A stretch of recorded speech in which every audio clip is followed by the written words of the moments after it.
I was a receptionist they called incompetent, but they had no idea I'd been documenting every illegal contract that crossed my desk for the past 18 months. The moment Marcus Feldman pointed his manicured finger at me across the marble reception counter, his face twisted into that familiar expression of disgust, I knew my time at Whitmore and Associates was over. His eyes held the same cold dismissal I'd seen him use on vendors who dared to question his invoices, the same calculated cruelty he reserved for anyone he deemed beneath his notice. He gestured toward the stack of files scattered across my desk, the result of my hurried attempt to organize the morning's deliveries before the senior partners arrived. His mouth moved in sharp, clipped syllables, each word designed to cut. The other partners gathered behind him like vultures, their expensive suits forming a dark semicircle of judgment. I kept my face neutral, my hands steady as I reached for my purse. But inside something crystallized. Something hard and patient and absolutely unforgiving. 26 months of this. 26 months of their condescension, their casual cruelty, their assumption that I was nothing more than furniture with a voice. 26 months of watching them treat me like I was invisible, discussing their most sensitive business right in front of me as if I were a potted plant. They had no idea what they'd just unleashed. The security guard appeared at my elbow, his apologetic expression telling me everything I needed to know about how this conversation had gone. I gathered my personal items with methodical precision, each movement calculated to project dignity rather than defeat. My coffee mug went into the small cardboard box, followed by the succulent plant I'd kept alive despite the office's harsh fluorescent lighting. But I left the flash drive. Hidden beneath the fake bottom of my pencil drawer, secured with industrial adhesive and wrapped in anti-static plastic, lay everything they'd never bothered to hide from the incompetent receptionist. Every forged signature, every backdated contract, every deliberate misrepresentation that had padded their profits for the better part of 2 years. As the elevator doors closed between us, I watched Marcus adjust his tie with the satisfaction of a man who'd just disposed of an annoyance. His reflection in the polished steel showed the face of someone who'd never experienced consequences for his actions, who'd never imagined that the quiet woman behind the reception desk might possess both intelligence and ambition. He was about to learn otherwise. The walk to my car felt different than every other departure from that building. The weight of injustice sat heavy in my chest, but underneath it, something else was growing. Something methodical and precise and utterly ruthless. I'd spent 2 years watching them operate. 2 years listening to their phone calls, organizing their files, and observing the intricate web of corruption they'd woven around their clients. They'd discussed illegal modifications to contracts while I sat 3 feet away, inputting their correspondence. They'd bragged about forged compliance documents while I organized their filing systems. They'd made one crucial miscalculation. They'd assumed I was too stupid to understand what I was seeing. The drive home gave me time to think. Time to plan. In my rearview mirror, the glass tower that housed Whitmore and Associates grew smaller, but my resolve only strengthened. They'd humiliated me, dismissed me, and cast me aside like garbage. Now it was my turn. My apartment felt different when I walked through the door. No longer the refuge of someone trapped in a dead-end job, but the headquarters of someone with purpose, someone with ammunition. I made coffee and sat at my kitchen table, pulling out a legal pad. At the top, I wrote a single word: documentation. Below it, I began listing everything I remembered, every conversation overheard, every suspicious contract modification, every instance where I'd watched them deliberately mislead clients about regulatory compliance. The Hartwell merger stood out immediately. I'd typed the preliminary agreements myself, watched Marcus personally alter key provisions after the client's signatures were obtained. The Environmental Protection Agency had specifically required certain disclosures that Whitmore and Associates had systematically omitted, saving their client millions in cleanup costs while exposing nearby communities to toxic contamination. Then there was the Blackstone Development Project. I'd filed the original environmental impact assessments, then watched them disappear from the client files, only to be replaced with versions showing dramatically reduced pollution projections. The real studies had predicted groundwater contamination that would affect 3 counties. The altered versions showed minimal environmental impact, but the crown jewel was the Morrison Pharmaceutical contract. I'd personally witnessed Marcus forge the signature of a FDA inspector on compliance documents, legitimizing a drug trial that had already been rejected by federal regulators. The trial was scheduled to begin in 6 weeks, involving over 200 patients who would unknowingly be participating in an experiment the government had deemed too dangerous to approve. Each revelation I wrote down felt like loading another round into a weapon I'd been unknowingly assembling for months. Every document I'd filed, every conversation I'd overheard, every seemingly insignificant detail had been building toward this moment. The flash drive would still be there tomorrow. Marcus had been too arrogant to search my desk thoroughly, too convinced of his own superiority to imagine I might have hidden anything of value. But I couldn't retrieve it immediately.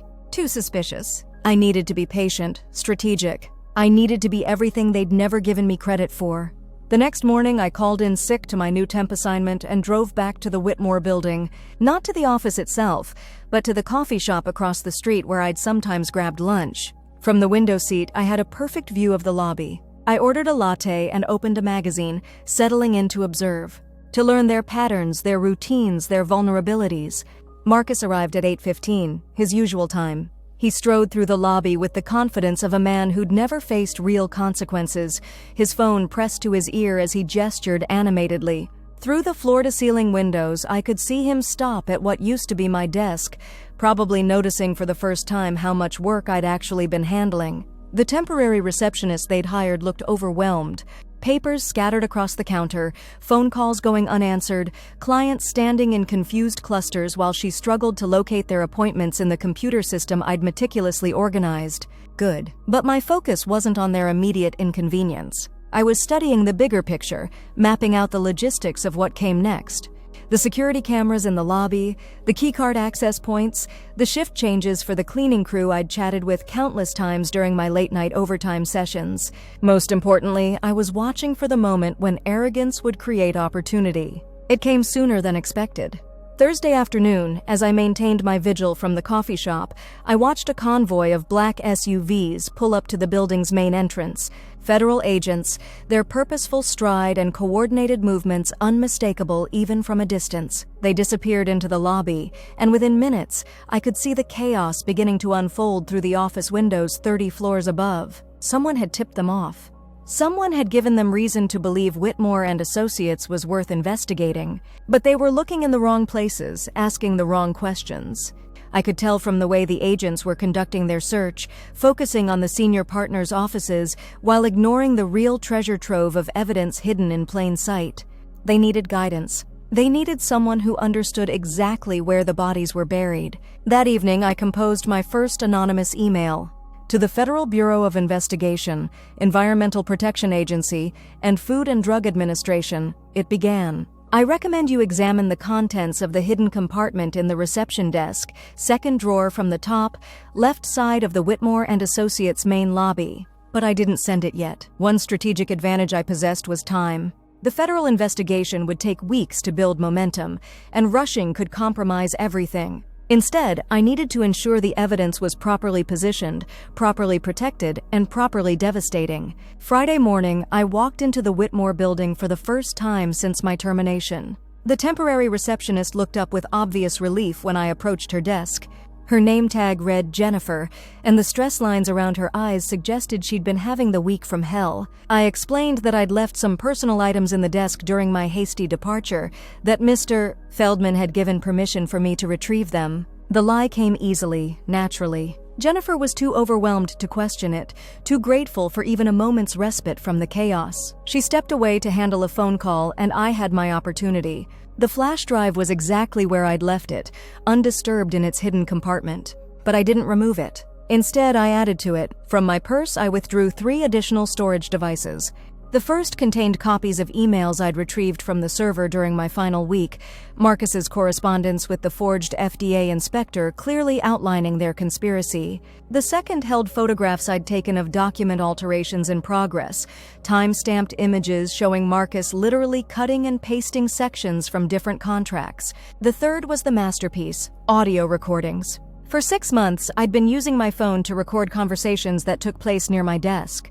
Not secret recordings, nothing that would compromise the evidence in court. Just documentation of business discussions that happened in a public space, perfectly legal under state law. Hours of Marcus and his associates discussing their illegal activities in explicit detail, assuming the incompetent receptionist was too stupid to understand the implications. I sealed all 4 devices in a waterproof container, along with a detailed index explaining the contents and their significance. Then I carefully repositioned everything in the hidden compartment, ensuring it would be discovered exactly when I wanted it to be. Jennifer returned as I was closing the drawer, offering profuse thanks for my understanding about the transition period. I smiled and told her she was doing great, that these things always took time to sort out. If only she knew what was coming. That weekend I researched journalists, not just any reporters, but specialists in corporate corruption, environmental crimes, and pharmaceutical fraud. Investigative journalists with track records of bringing down powerful firms, people who understood how to protect sources while maximizing impact. Sarah Chen from the Washington Herald had broken the story about illegal dumping in the Chesapeake Bay that led to criminal charges against 3 major corporations. Michael Torres from the Financial Tribune had exposed the accounting fraud at Meridian Industries, resulting in over $2 billion in fines and 17 executive indictments. But the perfect candidate was Elena Rodriguez from ProPublica. Her series on pharmaceutical safety violations had won a Pulitzer Prize and led directly to FDA reforms that saved thousands of lives. More importantly, her methodology was meticulous, her fact-checking legendary, and her protection of sources absolute. I spent Sunday crafting an encrypted email that would change everything. Ms. Rodriguez, I wrote, I am writing to inform you of ongoing criminal activity at the law firm Whitmore and Associates that poses immediate threats to public health and environmental safety. I possess extensive documentation of contract fraud, regulatory violations, and conspiracy to endanger human lives for corporate profit. The evidence includes forged federal compliance documents, illegal modifications to environmental impact assessments, and audio recordings of senior partners discussing their criminal activities. This documentation is currently secured in a location accessible to federal investigators who are already conducting a preliminary investigation of the firm. However, the federal investigation is proceeding slowly and may not prevent immediate harm to the public. The Morrison pharmaceutical trial is scheduled to begin in 4 weeks, involving human subjects who will unknowingly participate in experiments using falsified safety data. The Blackstone development project will begin construction next month, potentially contaminating water supplies for over 50,000 residents. I am prepared to provide you with exclusive access to this evidence, along with detailed guidance on its significance and implications. In exchange, I request only that you ensure appropriate credit is given to the individual who compiled this documentation at significant personal and professional risk. I included specific details about the hidden evidence, enough to prove my credibility without compromising operational security. Then I scheduled the email to send Monday morning at precisely 9 o'clock, when Elena Rodriguez would be settling into her morning routine. Sunday night I barely slept. Not from anxiety, but from anticipation. For 2 years, I'd watched them destroy lives with casual indifference, confident that their wealth and connections made them untouchable. Tomorrow, that confidence would begin its slow collapse. Monday arrived with unusual clarity. The morning light seemed sharper, the air cleaner, as if the universe itself was preparing for justice.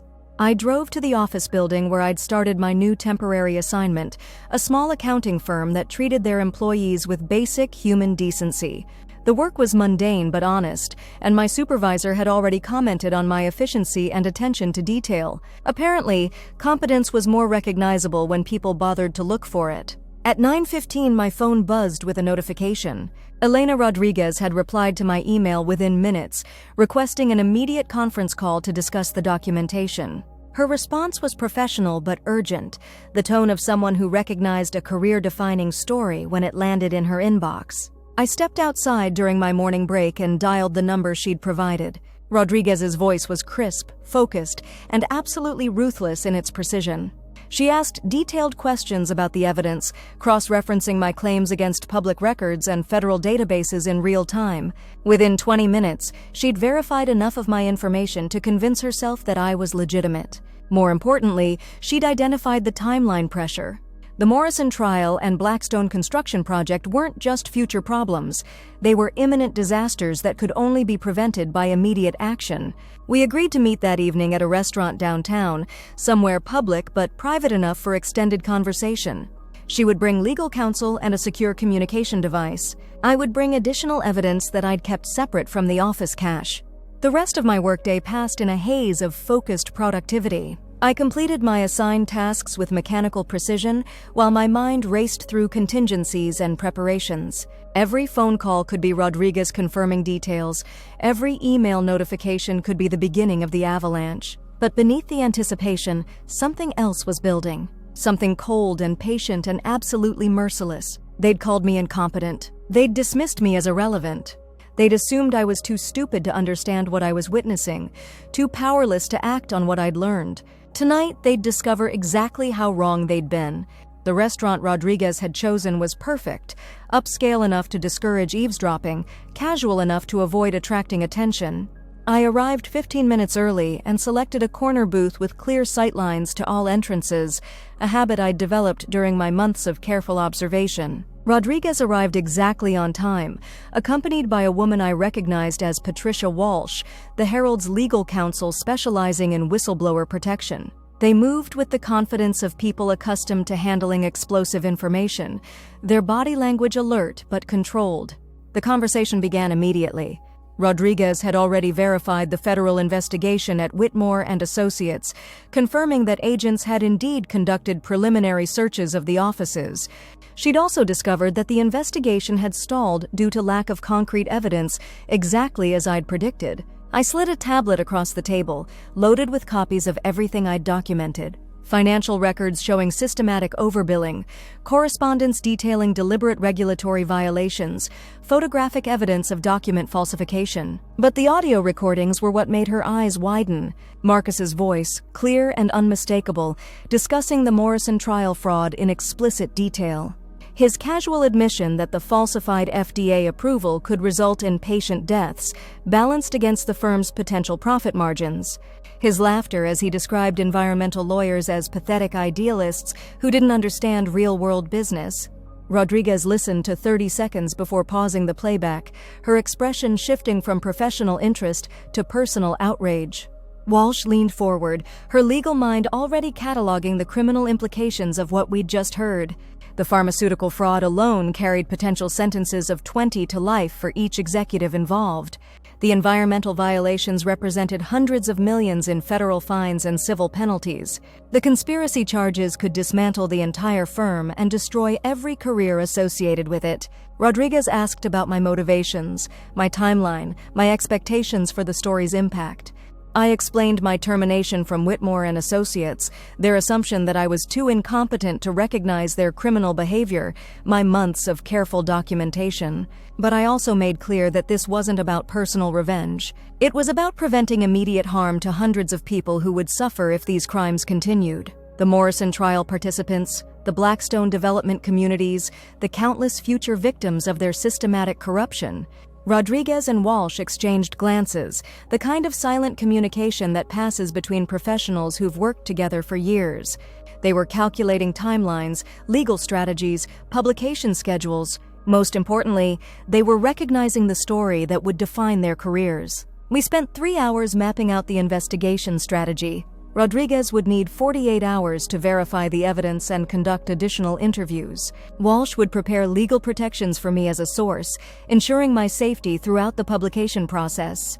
The story would break Thursday morning, timed to maximum impact during federal business hours.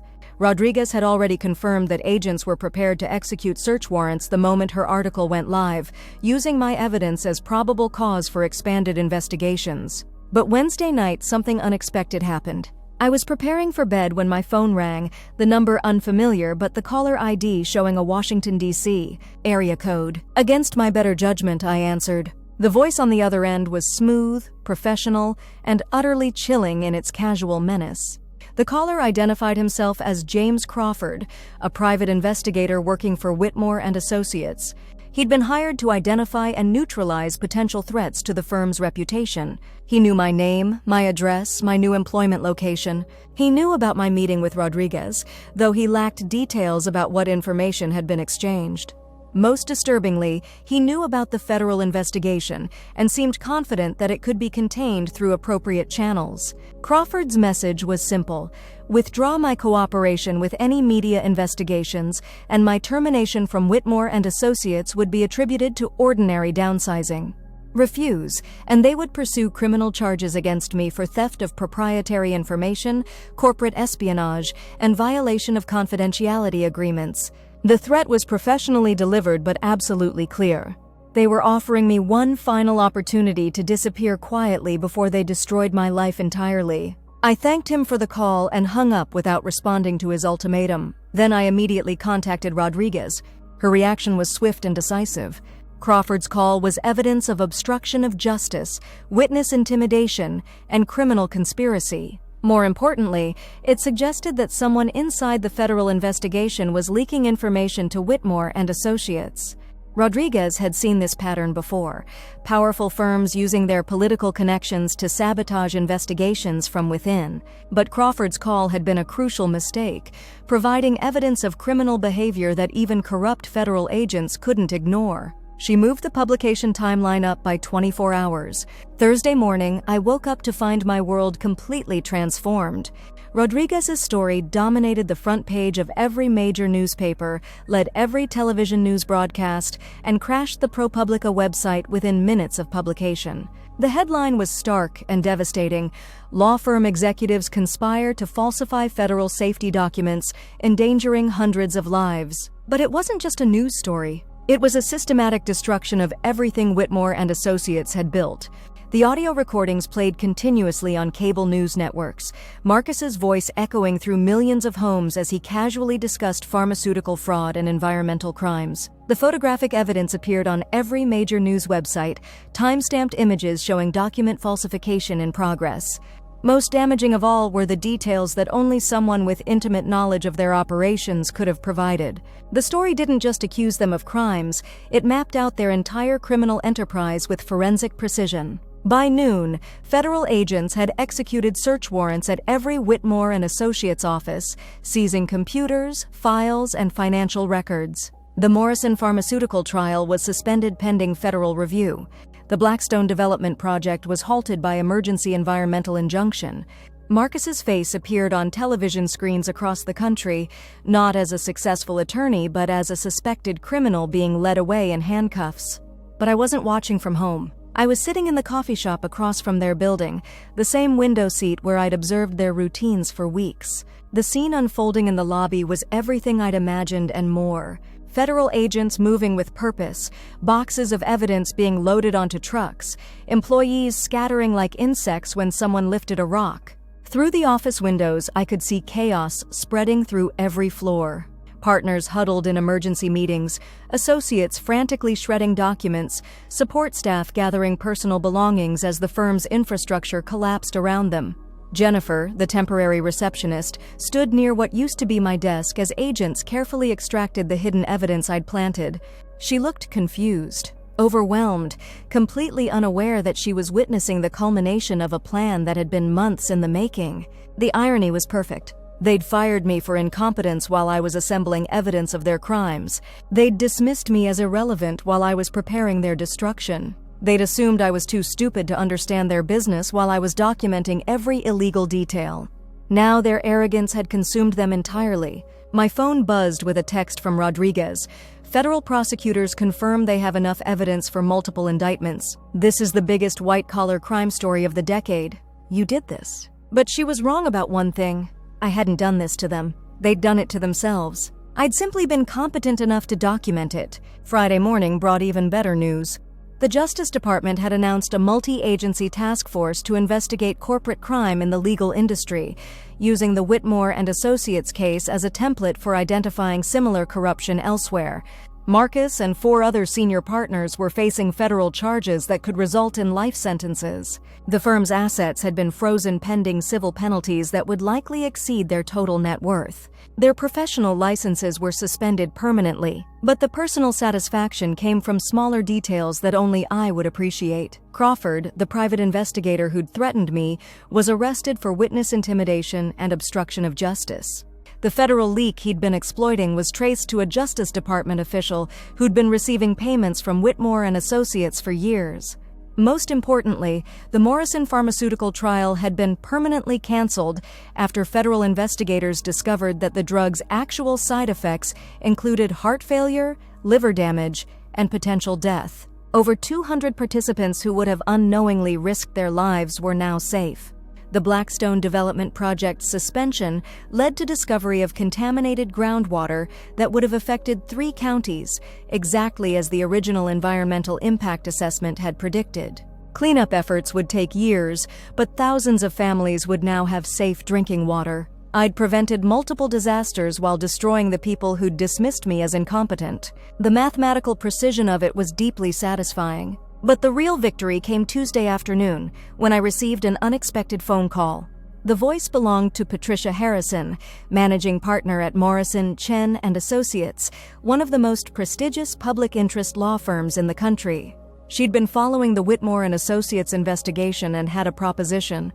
They needed someone with my specific skill set: meticulous attention to detail, ability to recognize patterns in complex documentation, and proven courage when confronting powerful corruption. Most importantly, they needed someone who understood how to build cases from the inside out.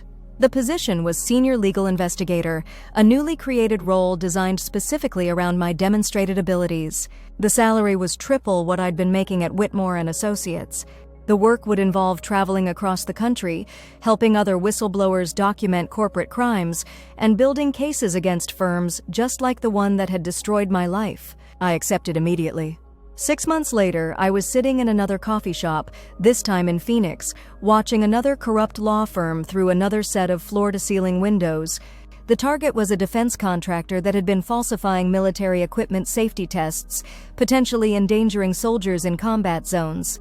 My briefcase contained sophisticated recording equipment, my laptop held encrypted files documenting systematic fraud, and my phone had the direct number of Elena Rodriguez, who was now permanently assigned to cover stories I developed. But most importantly, I carried the knowledge that incompetence was entirely a matter of perspective. Whitmore & Associates had called me incompetent because they measured intelligence by willingness to ignore their crimes. They'd dismissed me as irrelevant because they assumed silence equaled stupidity. They'd learned otherwise. The defense contractor I was currently investigating was about to learn the same lesson. My phone buzzed with a message from Rodriguez. Federal prosecutors just announced plea agreements for Marcus and his associates. Life sentences reduced to 20 years in exchange for testimony against their co-conspirators. The investigation you started has expanded to 14 other firms. I smiled and closed the message, returning my attention to the building across the street. Through the windows, I could see attorneys moving with the casual confidence of people who'd never faced consequences for their actions. They were discussing classified military contracts at a conference table clearly visible from the street, gesturing animatedly as they planned their next round of fraudulent safety certifications. They had no idea they were being watched.